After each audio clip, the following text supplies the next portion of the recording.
মালয়েশিয়ার ই ভিসা কেন হচ্ছে না? ই ভিসা নিয়ে রয়েছে নানা রকম জল্পনা কল্পনা, কৌতূহল এবং নানা রকম প্রশ্ন। ই ভিসার লাস্ট ডেট ছিল 17ই মে, যা কিনা ইতিমধ্যে শেষ হয়ে গেছে। এই 17 মের মধ্যে যাদের ই ভিসা আসেনি তাদের আর যাওয়ার কোনো সুযোগ নেই। আর ই ভিসা না হওয়া মানে কিন্তু মালয়েশিয়া আপনার একেবারে যাওয়া প্রায় অসম্ভব বলা যায়। ই ভিসা কেন হচ্ছে না? কলিং তো এসেছে, এবং চলতি মাসের মধ্যে অর্থাৎ চলতি মাসের 31 মের মধ্যে যদি আপনি ফ্লাইট পেরে মালয়েশিয়া অবধি পৌঁছতে না পারেন তাহলে আর যাওয়ার কোনো সুযোগ নেই। আসসালামু আলাইকুম, সবাইকে আন্তরিক শুভেচ্ছা এবং অভিনন্দন জানিয়ে শুরু করছি প্রবাস খাতের সকল ধরনের আপডেট, তথ্য, খবরাখবর নিয়ে নতুন আরেকটি পর্ব। যারা নতুন যুক্ত হয়েছেন চ্যানেলটি সাবস্ক্রাইব করে পাশে থাকা বেল বাটনটি অন করে দিবেন, এবং ইতিমধ্যে যারা সাবস্ক্রাইব করেছেন আপনাদের সবাইকে অসংখ্য ধন্যবাদ। এবং আমাদের ফেসবুক পেজে লাইক ফলো দিয়ে আমাদের সাথে অ্যাক্টিভ থাকবেন। এতে করে প্রবাস খাতের সকল ধরনের আপডেট, তথ্য, খবরাখবরের খবর সবার আগে আপনার কাছে পৌঁছে যাবে।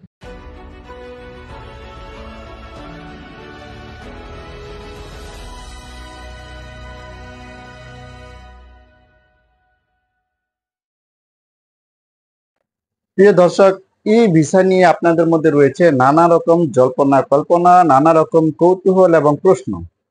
তো আজকের এই ভিডিওর মাধ্যমে সেই প্রশ্নগুলোর উত্তর দেওয়ার চেষ্টা করব সেই জল্পনা কল্পনা কৌতূহল গুলো দূর করার। ভিডিওটি না টেনে ধৈর্য সহকারে পুরো আলোচনাটি শোনার অনুরোধ রইল। তো প্রথমে যেটি বলতে হচ্ছে সেটি হচ্ছে যে আপনারা অনেকেই হয়তো জানেন, যারা মালয়েশিয়াতে যাবেন তারা প্রায় সকলেই জানেন যে ই ভিসা আবেদনের শেষ সময় ছিল 17ই মে 2024 পর্যন্ত। যদিও 17 মে পেরিয়ে গেছে, সেই সুযোগটি আর নেই। তবে যাদের ই ভিসা এসেছে তাদের যাওয়ার সুযোগ এখনো রয়েছে, অর্থাৎ 31 মে পর্যন্ত কিন্তু তাদের যাওয়ার সুযোগ রয়েছে।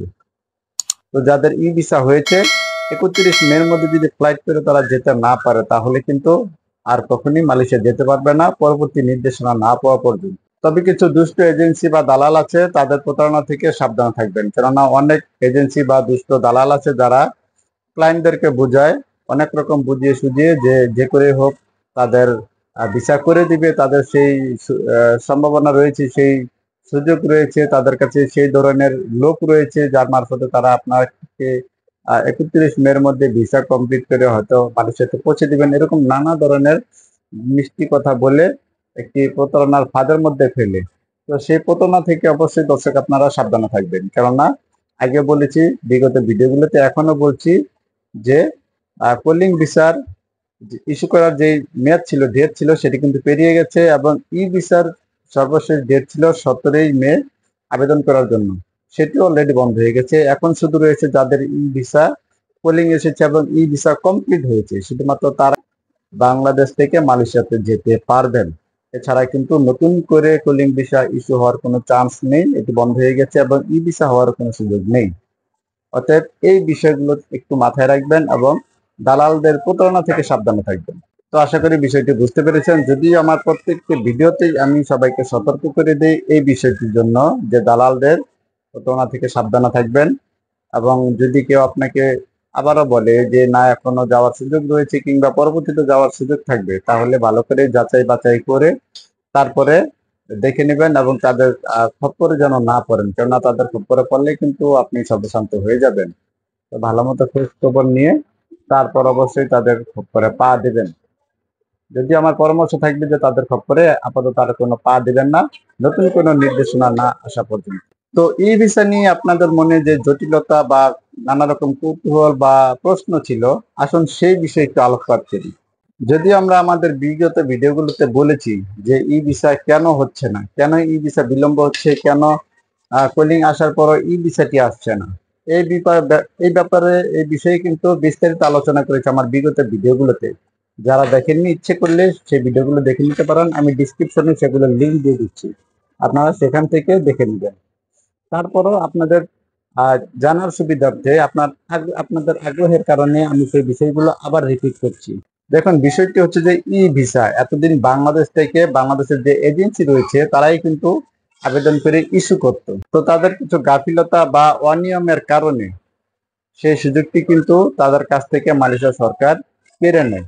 অর্থাৎ বাংলাদেশের এজেন্সিদের যে অনিয়ম বা দুর্নীতি, তার কারণে মালয়েশিয়ার সরকার তাদের কাছ থেকে সেই সুযোগটি নিয়ে নিয়োগদাতা যারা রয়েছে তাদের হাতে এই ই ভিসা আবেদনের দায়িত্বটি তুলে দেন। অর্থাৎ নতুন নিয়মে বলা হয়েছিল যে মালয়েশিয়ার যে নিয়োগদাতা কোম্পানি থাকবে রয়েছে, অর্থাৎ যে বাংলাদেশ থেকে কর্মী নিবে শুধুমাত্র তারাই ই ভিসার জন্য আবেদন করতে পারবে, এজেন্সি এখন থেকে আর আবেদন করতে পারবে না। এটি ছিল নতুন নিয়ম।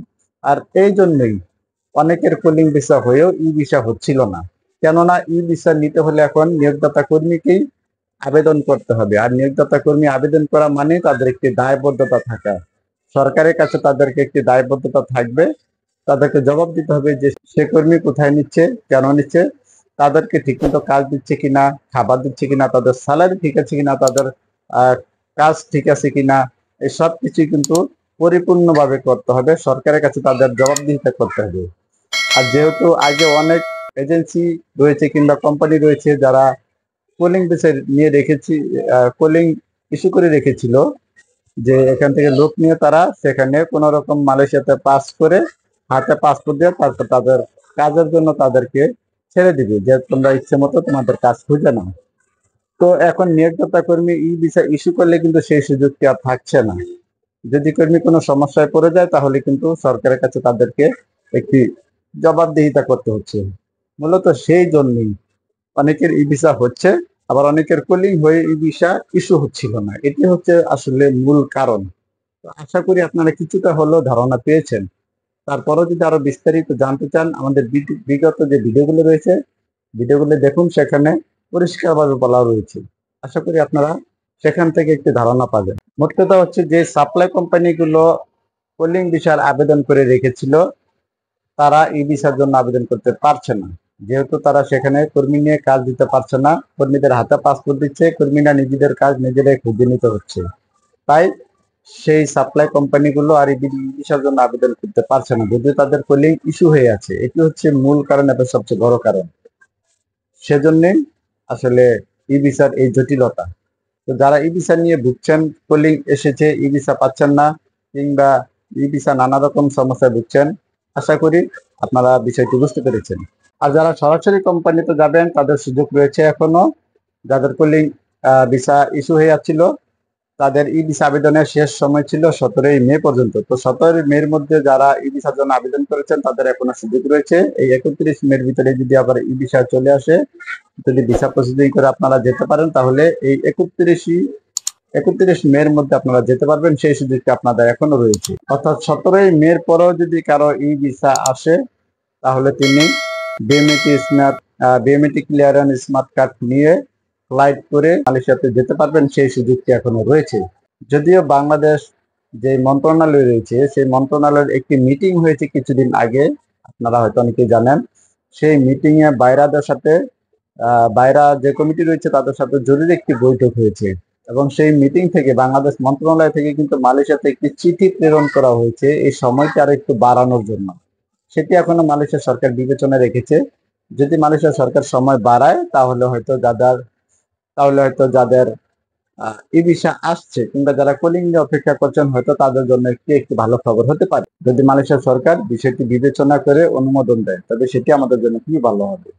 যদিও এ বিষয়ে কোনো তথ্য এখনো পাওয়া যায়নি, যদি কোনো নতুন আপডেট আসে অবশ্যই আমরা আপনাদেরকে জানিয়ে দেবো। আমাদের সাথেই থাকুন আপনারা। তো প্রিয় দর্শক, ই ভিসা কেন হচ্ছে না, কেন কলিং আসছে না, কিংবা কেন কলিং এসে ই ভিসা হচ্ছে না, এই বিষয়গুলো নিয়ে যে জল্পনা কল্পনার যে প্রশ্ন ছিল, আশা করি সেই বিষয়ে আপনারা কিছুটা হলেও ক্লিয়ার হতে পেরেছেন, বুঝতে পেরেছেন। তারপরেও যদি কারো প্রশ্ন থাকে, কোনো সংশয় থাকে, তাহলে অবশ্যই কমেন্ট করে আমাকে জানাবেন। আমি চেষ্টা করব কমেন্টের মাধ্যমে আপনাদের সেই প্রশ্নের উত্তর দেওয়ার জন্য।